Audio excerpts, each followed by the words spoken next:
Vanoggend kom deel ek met jou dat ek my eerste $5 gemaak het deur die baanbreker.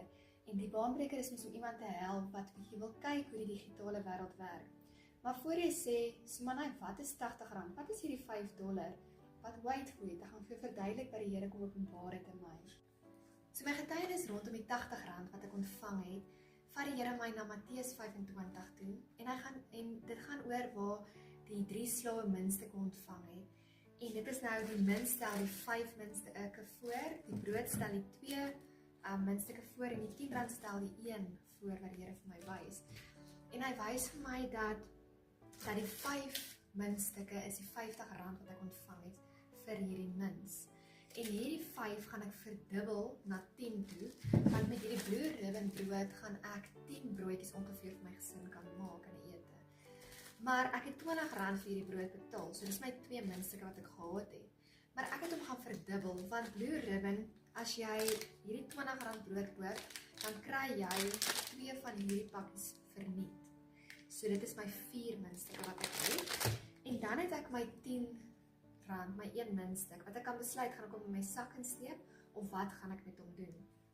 En so wys die Here vir my, dat ek hierdie R10 moet ek nie in my sak insteek nie, maar dat dit altyd my eerste prioriteit sal wees om my 10de aan die koninkryk van God te gee.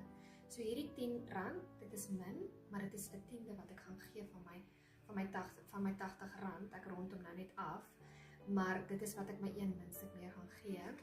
En dan het die Here vir my gewys dat ek altyd na my eerste R10, my eerste prioriteit wat ek moet doen, gaan my gesin wees, en dit is die 5 muntstukke met die brood, wat ek my gesin gaan versorg met hierdie double blessing wat ek gekry het.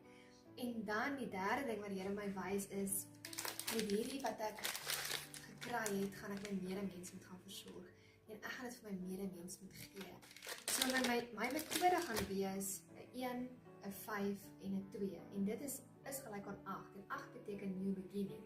So ek glo absoluut dat die Here vir my in hierdie metode gaan hy regtig waar vir my klomp goeders openbaar. So ek wil jou bemoedig vandag, as die Here in hierdie R80, in hierdie klein bietjie vir my kan wys, en 'n ongelooflike openbaring kan gee, kan hy vir jou ook ietsie gee.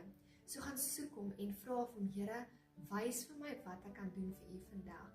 Want dit is R80 is min, hierdie is min, maar wat ek uit hierdie geleer het en wat die Here vir my geopenbaar het, kan nie geld koop nie. Kan nie hierdie goeders wat ek beleef het enigsins